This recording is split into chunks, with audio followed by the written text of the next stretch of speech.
Hello students, very good morning. So students, in last class we were revising our chapter magnetic effect of current, and up to the topic of magnetic field lines we have revised, and also we were discussing about the magnetic field lines that we have seen. They are originating from north, they are going to south, again they are returning from south to north, means they are making a closed lines from there. So as while making the closed lines, you can see they are originating from the same point, they are ending at the same point. So that's why in magnet always we are obtaining a closed loop for them. Next one here, magnetic field lines, just like the electric field lines, they cannot intersect each other, because whenever they will intersect at a single point, they will represent the two directions of magnetic field, and that is not possible. So these are all the properties, and also strength of magnetic field. You can see whenever lines are very closer, then that time the strength of magnetic field is greater, and if they are going away to each other, then that time it is smaller. So by the relative closeness or relative distance between the two magnetic field lines, you can also understand what is the strength of magnetic field. So they are giving us the idea about the magnetic field now. Next one, after this, let's see the next topic, that is magnetic flux.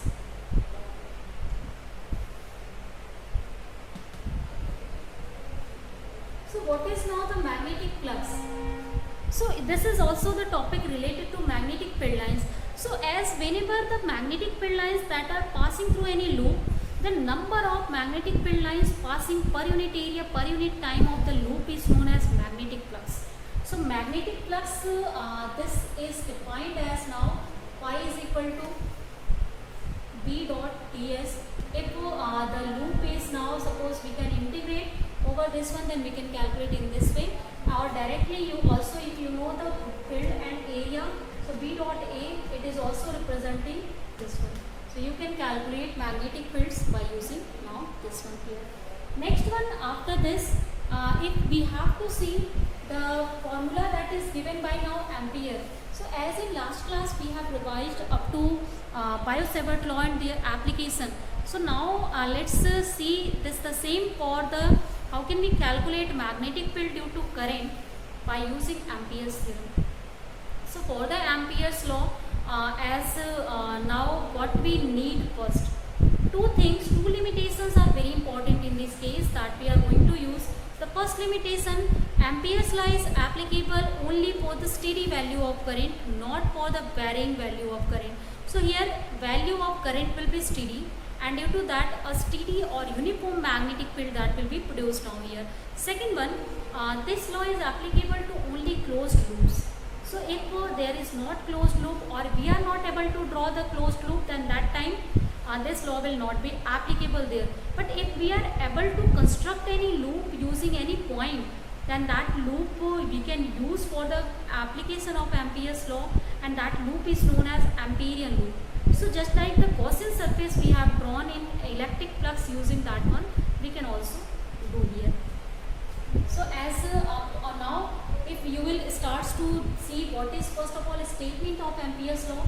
So Ampere's law states that for a closed loop, the number of you can say the magnetic field over a closed loop you can represent it by this one.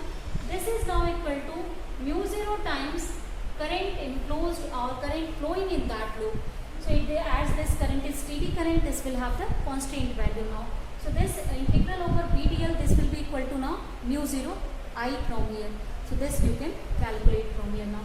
So this is now the Ampere's theorem that we can use to calculate magnetic field for any kind of loop. Now let's see how can we apply this law now, or how can we use the Ampere's law. So first application of Ampere's law, let's see for the straight conducting wire.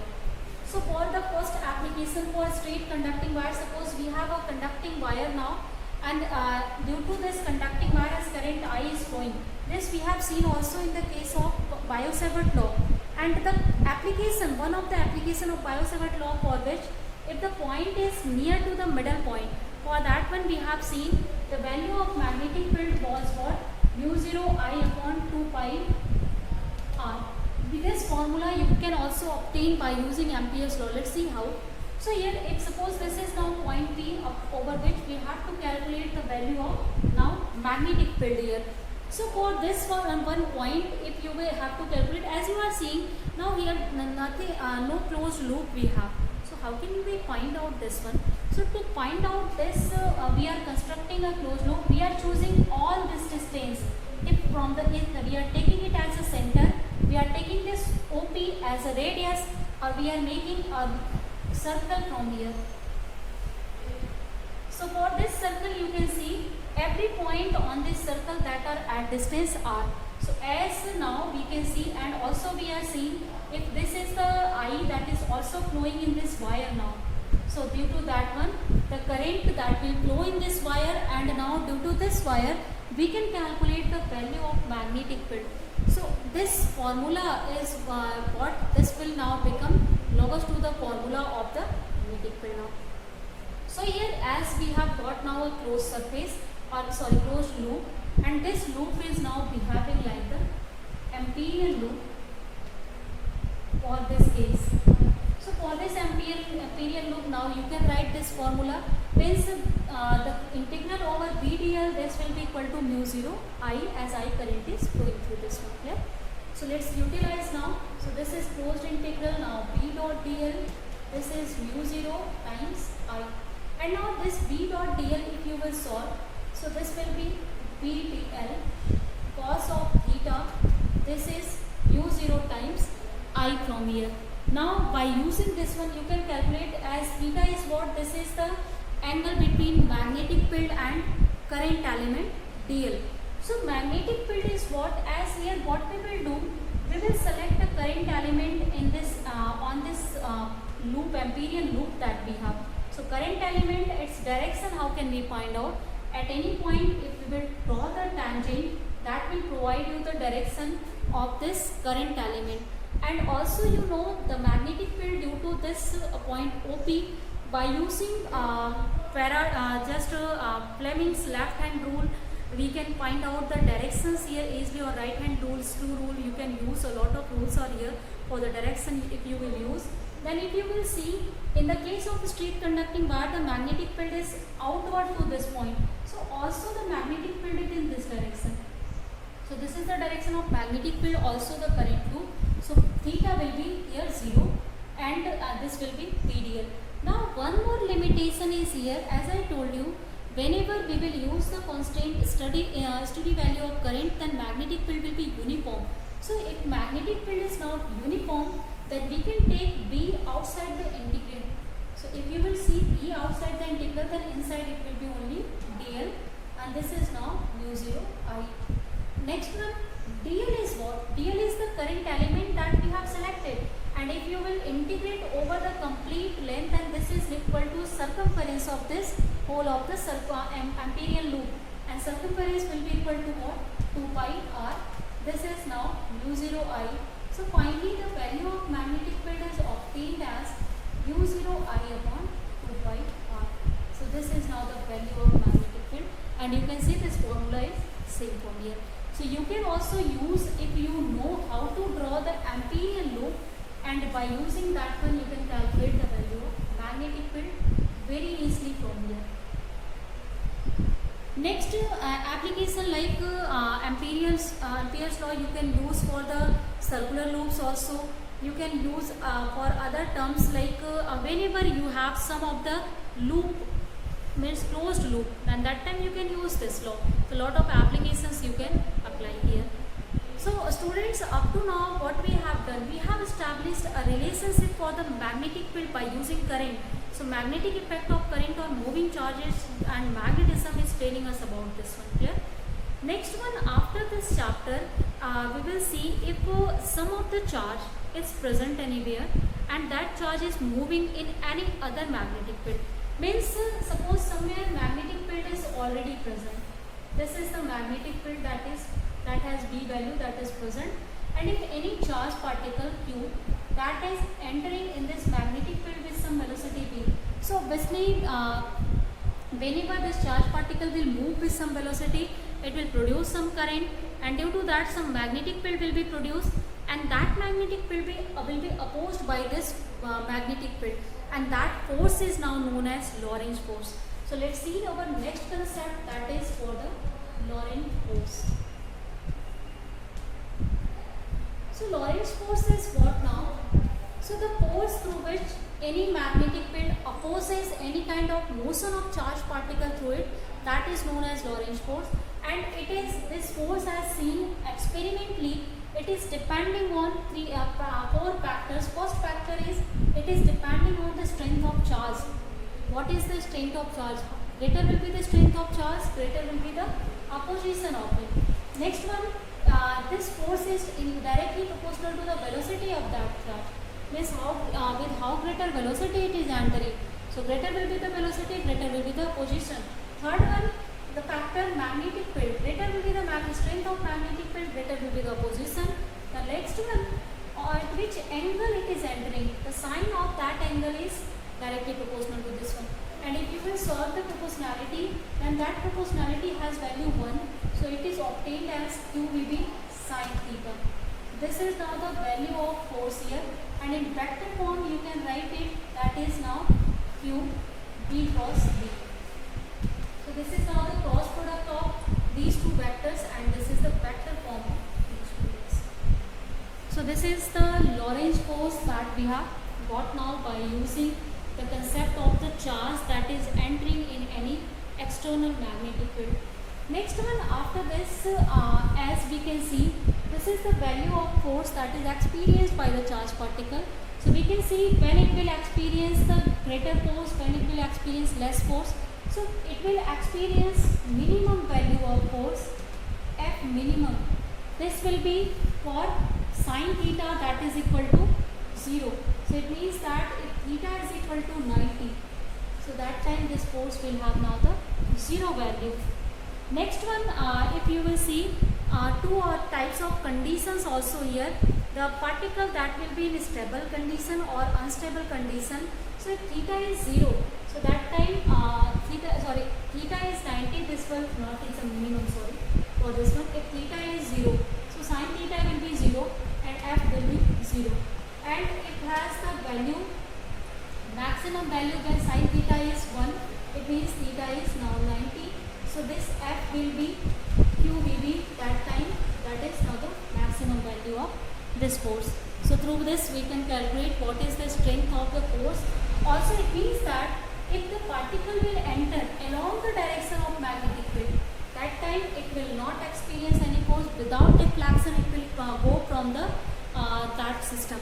But if it is entering from the 90 degree, then that time it will feel most of the deflection. Yeah, you can say the greater force it will experience. So it means that whenever particle will enter at different angles, it will have different path. So we can see now the motion of the charged particle in under the influence of external magnetic field. So here in the case of motion of charged particle under the external magnetic field, first things we can see now, that is, as we have three cases, theta is equal to now 0. Second, theta is equal to we have 90 degree, and third, general theta we are taking. So general value of theta. So whenever it is between these two. So here for the first condition, if you can see, F is equal to QVB sin theta. So sin 0 will be 0. So F will be 0 in this condition. For this condition, F will have the value QVB as sin 90 will be 1. And for this one situation, F will be equal to, as it is, let's write, Q will be sin theta, as sin theta is general. So whatever will be the value, according to this, the force we will obtain now. So for the first one, as particle is not experiencing any force, then obviously particle will not feel any kind of attraction or repulsion due to the magnetic field, and due to that one this particle will move on its path. If it is started to move through a linear path, it will continue its path as force is acting on its 0. So its motion or its path will be that time linear. So the motion of the particle will be linear motion and path will be straight line under this condition.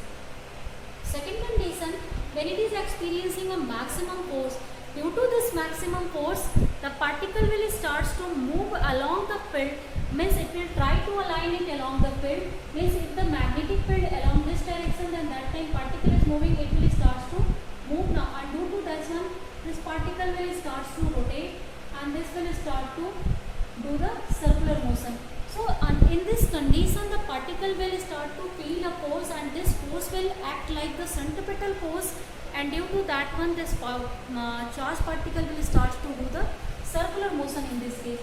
So for this second case, it is started to do now the circular motion, because force and velocity and magnetic field are at perpendicular direction, and wherever they will be perpendicular, they will start to do the motion. As you know, in circular motion, the centripetal force and also the the velocity vector, that has always or radius vector, and magnetic field, that is always at perpendicular. So here the radius vector, the work is done by the magnetic field now. Yeah.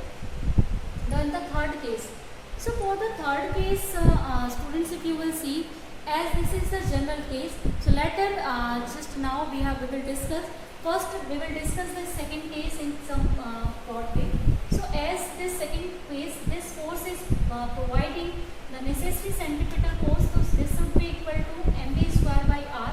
R is the radius of this circular path now. So we can calculate what will be the radius of this circular path. So we will be cancel out, this will be mv upon qb now. So you can see this is the radius of the circular path over which the particle will start to move under the influence of external magnetic field. Means the radius is depending on mass, the velocity of the charged particle, charge of the charged particle, and magnetic field. So if greater will be the charge, less will be the radius. Greater will be the field, less will be the radius. Greater will be the mass, greater will be the radius. Greater will be the velocity, greater will be the radius. So this is all the applications now based on this concept we are also using. Like application on this is cyclotron, synchrotron we are using. Cyclotron, like we are using to accelerate the particles like heavier mass. So heavier mass particle we can accelerate from there very easily, and that acceleration means we can provide a sufficient kinetic energy to for that particle, so that we can use it for the bombardment over any other. So in nuclear reactions, in a lot of reactions, we are using the particles to bombard, and high energetic particles we need it, and we can use the this kind of theory for the acceleration. Means we can use magnetic field to accelerate the particles. There, clear I think. Now let's see the third case here after this one. Also here one thing you can also calculate more. You can calculate the time period. So time period is what? As you know, the time is given by the distance upon velocity. So distance is what? As in a one revolution, the distance covered by the charged particle is equal to its circumference, and that is one revolution time is known as time period, and it is covering this distance by velocity v. So this is now the time period, and we can keep now the value of r. So as value of r is what? This is mv upon qb. So this is qb, this is v now. V can be cancelled out. So finally we can obtain this is 2 pi m by qb. So you can see the time period of the object, it is not depending on the velocity of that object. That is independent of the velocity. Means how greater is the velocity, it is not depending on that. It is only depending on the mass, charge, and this magnetic field of the body. So if m by q or e by m, q by m, this point will be constant. So the value of this time period is depending on only this factor. Means only it will depends on the magnetic field or magnet that we have used now here. So I think the second case is now completely clear. So let's see now the third case. So the third case is for the general case. Means a particle will enter in magnetic field at any general or for any from any general direction. So if suppose this is the direction of magnetic field, and our particle that is moving at any general direction by velocity v now. So this charged particle q that is moving with this velocity, and that is now making some angle, suppose theta here. So then if this is making angle theta, so we can have two component of this velocity. So this is now the parallel component, and along this direction it will have the v perpendicular. So v parallel is what? This is v cos theta. So if v is the first component, we have this is v parallel and this is v cos theta. And the second one we will have v perpendicular, this is now v of sin theta. And you will see the direction of p parallel, so this is along the direction of magnetic field. And if you will see this direction, so this is perpendicular to the magnetic magnetic field. Now as separately you will see the motion of this charged particle. So due to the B parallel component B cos theta, as it is along the magnetic field, so this will move along the linear path. So as in this case, you know, whenever the particle that will move along the magnetic field, for that case the angle between velocity vector and magnetic field, that will be 0 and F will be 0 in this case, and particle will do the linear motion. While in the second case, as particle is moving at 90 degree to the magnetic field, so this is now our second case. Means angle between the velocity vector and magnetic field is 90 degree. For this case, our particle is doing circular motion. So it means this is now the concept of circular motion. So it means in general condition, our particle will do both kind of motion, linear motion as well as it will do the circular motion. And if you will see the combined motion using this one, so the combined motion using this is now linear plus circular, this will make the helical motion. So the particle will do the helical motion. It means now if you will see the motion of the charged particle, so if it will start to the move now, so this will move along the magnetic field as well as it will do the circular motion. So this is now you can see this is the helical motion that will be performed by the charged particle. We can see that from here. So this is now the direction and this is the movement of the charged particle. So this is the second concept of the force that we have to study. What is the motion of charged particle under the influence of magnetic field. After this, the next topic now, if we have number of charged particles now. Means up to now we have seen only the case of single charge, and if we will see the example of conductor, suppose the whole of the conductor we are going to keep in external magnetic field, then what will be the force experienced by it? So the force experienced for any conductor, that we can calculate again by using the concept of Lorentz force. So as for example, suppose now this is our conductor, this is of this shape, and now this is the direction of magnetic field. This magnetic field is at 90 degree to the axis of the conductor now. As you know, conductors, in that one the charged particles are electrons. So number of electrons are here, and suppose this is one electron. For this we have drawn this figure, and for this one electron, suppose the electron that is moving, means a charged particle that is moving in external magnetic field. So this electron is moving in this external magnetic field at 90 degree angle. So you know it will experience a force perpendicular to this, and that force will be F now. So this is the perpendicular situation, means F is direct is equal to E B cross B. So as you know the Lorentz force, this is Q B cross B. So in this case it is E B D cross B. And as force will have direction in cross product of this, so their direction will be this value. Now as the electrons are drifting around this, then current will have direction inside opposite to the electron. So if you will convert this whole of the expression by using I is equal to NEA BD. So PV and D if you will use here, so you can convert this whole expression in the term of IDL sin theta. So you can solve this one, it will be EVDB sin theta, and you can convert this whole expression by just changing the area also here. So this expression is obtained as in this form.